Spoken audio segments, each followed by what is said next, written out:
KMS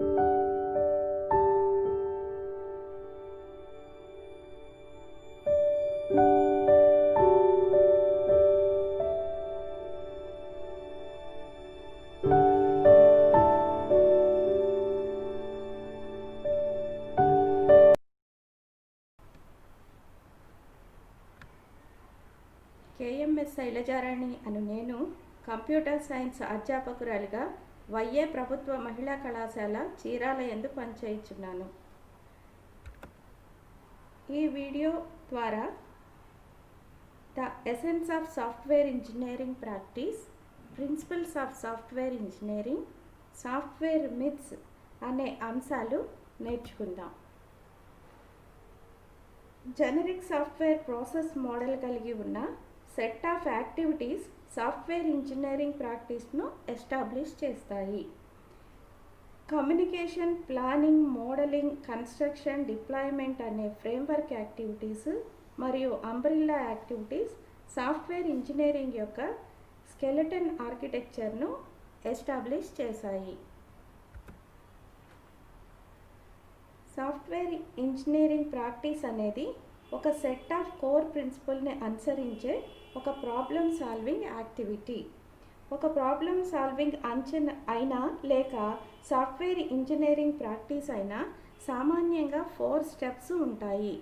అవి understanding the problem, plan the solution, implement or carry out the plan, examine or evaluate the result for accuracy. Understanding the problem అనే స్టెప్లో communication మరియు analysis ద్వారా problem అర్థం చేసుకుంటాము. Plan the solution అనే step ద్వారా మోడల్ని, సిస్టమ్ డిజైన్ను చేస్తాము. క్యారీ అవుట్ లేక ఇంప్లిమెంట్ ప్లాన్ అనే స్టెప్ ద్వారా కోడ్ జనరేట్ చేస్తాము. ఎగ్జామిన్ లేదా ఎవాల్యుయేట్ అనే స్టెప్ ద్వారా ఫలితాలను టెస్ట్ చేసి క్వాలిటీని నిర్ధారణ చేస్తాము. ఇప్పుడు అండర్స్టాండ్ ద ప్రాబ్లం అనే విషయం తీసుకుంటే, ఎవరైనా మనకు ఒక సమస్యను చెప్తే కొద్దిసేపు ఆలోచించి ఆ సమస్యను అర్థం చేసుకుంటాం. కానీ సాఫ్ట్వేర్ ఇంజనీరింగ్లో సమస్యను అర్థం చేసుకోవడం అనుకున్నంత సులువు కాదు.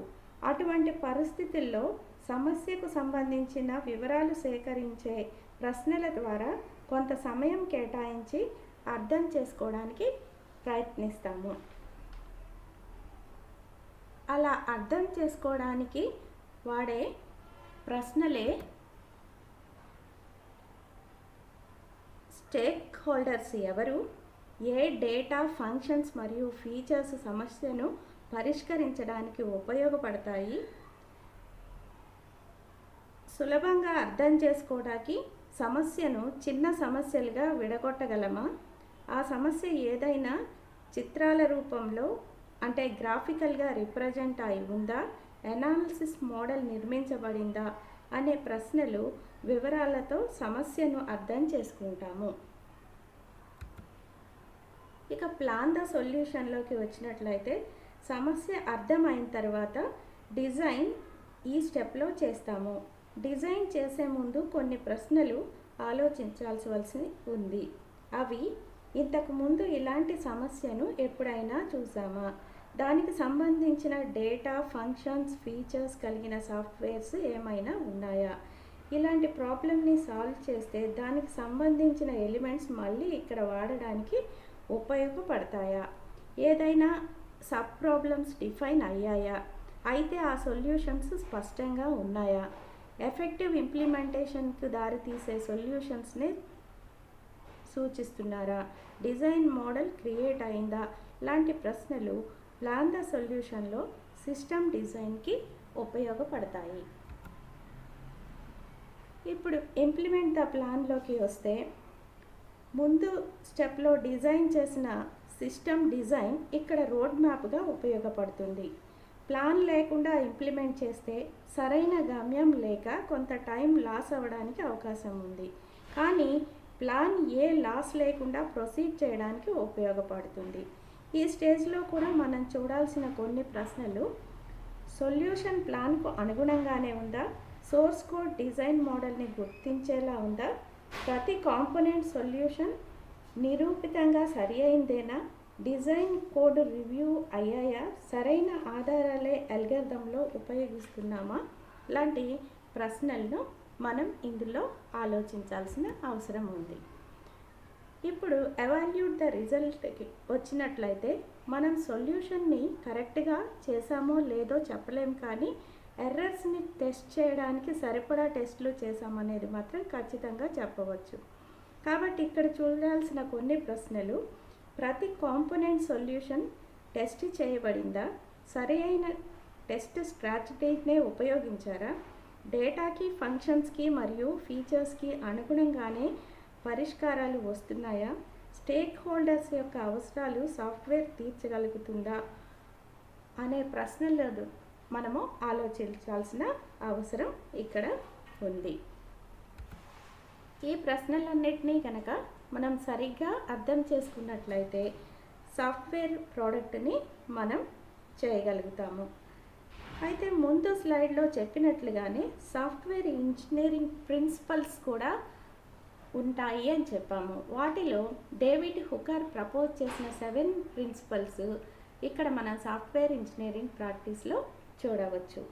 The first principle, the reason it all exist. రెండో principle, keep it simple stupid. మూడో ప్రిన్సిపల్, మెయింటైన్ ద విజన్. నాలుగో principle, what you produce others will consume. ఐదో principle, be open to the future. ఆరవ principle, plan ahead for reuse. And ఏడవ principle, think. ఇప్పుడు ఒక్కొక్క ప్రిన్సిపల్లో మనము ఏమి చేయగలము అనేది ఒకసారి చూద్దాం. సాఫ్ట్వేర్ సిస్టమ్ యూజర్స్కు విలువలు కలిగినదిగా ఉండాలి. సిస్టమ్ రిక్వైర్మెంట్స్ స్పెసిఫై చేసే ముందు, సిస్టమ్ ఫంక్షనాలిటీ ఐడెంటిఫై చేసే ముందు, హార్డ్వేర్ ప్లాట్ఫామ్ కనుగొనే ముందు, ప్రాసెస్ని డెవలప్ చేసే ముందు సిస్టమ్ను నిజమైన విలువ వస్తుందా అనే ప్రశ్నకు రాదు అనే సమాధానం వస్తే ఈ ప్రాబ్లం చేయని అవసరం లేదు.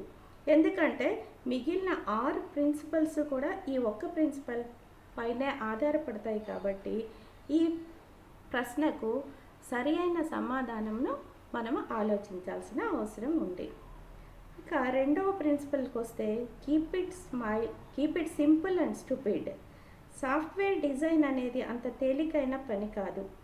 అనేక విషయాలను పరిగణలోకి తీసుకోవాల్సిన అవసరం ఉంటుంది. ఎంత సులభంగా డిజైన్ చేస్తే అంత తేలిగ్గా అర్థం చేసుకుని ఉపయోగించుకుంటారు. కానీ సులభంగా డిజైన్ చేయడం అంటే చాలా ఆలోచనతో అనేక ఇన్స్ట్రక్షన్ను పునరావృతం చేసి చేయాల్సి ఉంటుంది. ఇచ్చే సాఫ్ట్వేర్ ప్రోడక్ట్ బాగా ఉపయోగపడేదిగా, తప్పులు లేనిదిగా ఉండాలి. థర్డ్ ప్రిన్సిపల్కి వచ్చినట్లయితే maintain the vision. Software process success అవ్వాలి అంటే స్పష్టమైన ముందు చూపు ఉండాలి. అదే రాబోయే ఇబ్బందులను ఎదుర్కొని విజయం వైపు నడిపిస్తుంది. ఇక ఫోర్త్ ప్రిన్సిపల్కి వచ్చినట్లయితే what you produce other will consume. మీరు డెవలప్ చేసిన సిస్టమ్ను ఇతరులు వాడతారు కాబట్టి అందరికీ అర్థమయ్యేలా డిజైన్ చేస్తే మీరు ఏం చేశారో వారికి అర్థమై సరిగ్గా మెయింటైన్ చేసుకోగలుగుతారు. Fifth principle, be open to the future. ఎక్కువ కాలం అనే సాఫ్ట్వేర్కు విలువ ఎక్కువగా ఉంటుంది. అంతేకాకుండా కాలానుగుణంగా మారే మార్పులకు కూడా అడాప్ట్ చేసుకొని మరలా వాడుకునే విధంగా సిస్టమ్ ఉండాలి. Sixth principle, plan ahead for reuse. Reuse టైంని ఎఫర్ట్ని మిగులుస్తుంది. కాబట్టి రీయూజ్కి పనికి వచ్చేలా డిజైన్ చేస్తే సిస్టమ్ విలువ పెరుగుతుంది. Last principle, seventh one is think. స్పష్టమైన ఆలోచన, పూర్తి అవగాహన ఏ పనికైనా మంచి ఫలితాలని ఇస్తుంది. ఏ సాఫ్ట్వేర్ ఇంజనీర్ అయినా, ఏ సాఫ్ట్వేర్ టీమ్ అయినా హుకర్స్ 7 ప్రిన్సిపల్స్ని ఫాలో అయితే డిజైన్లో వచ్చే ఇబ్బందులను తొలగించుకోవచ్చు.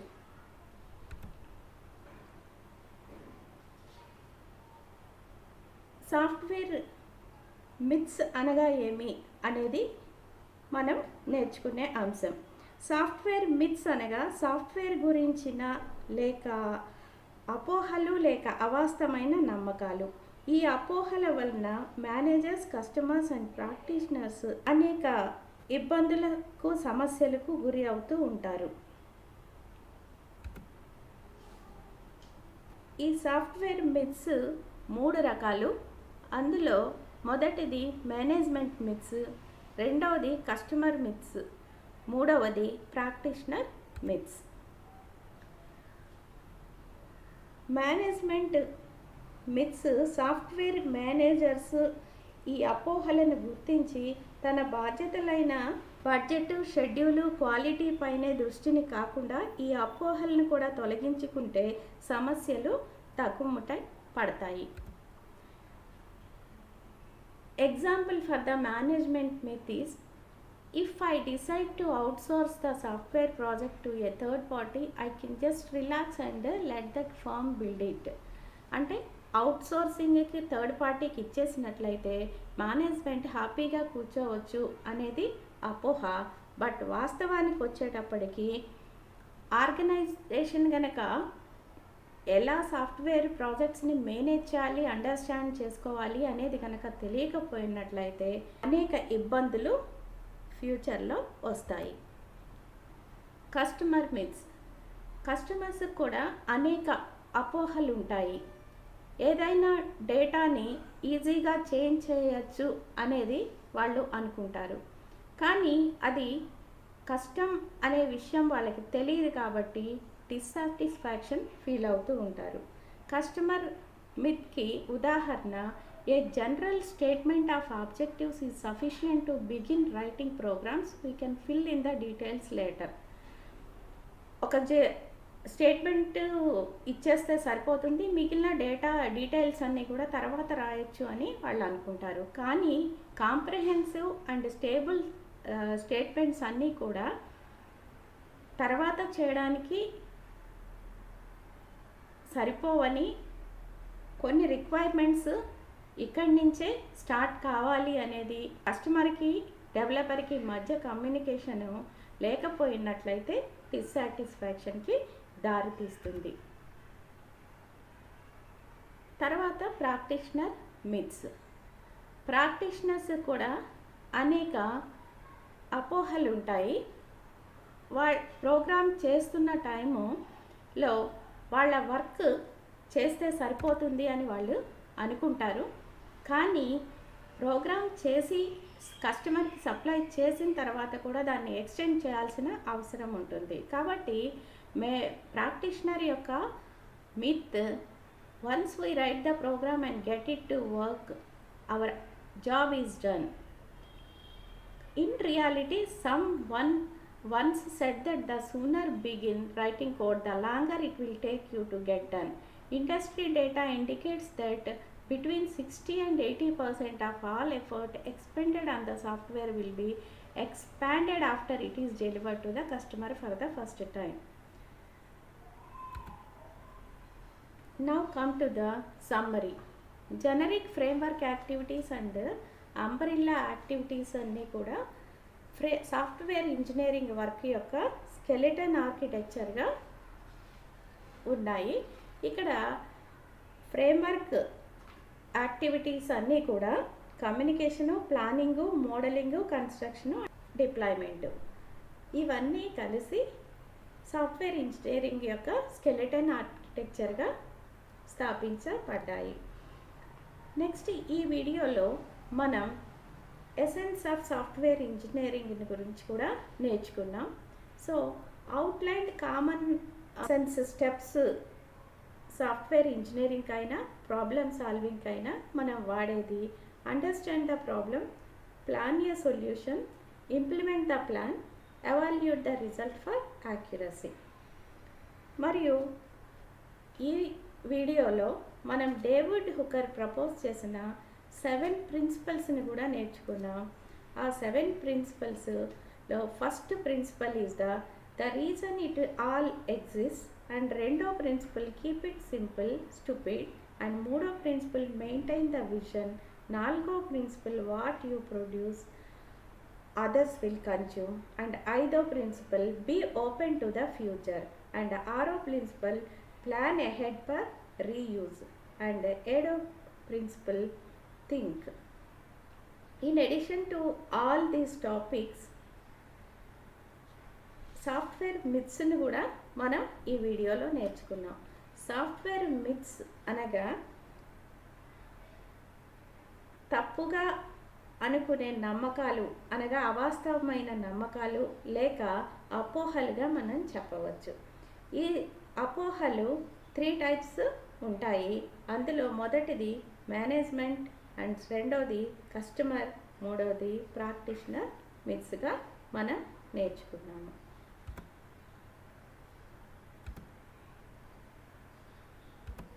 ధన్యవాదములు.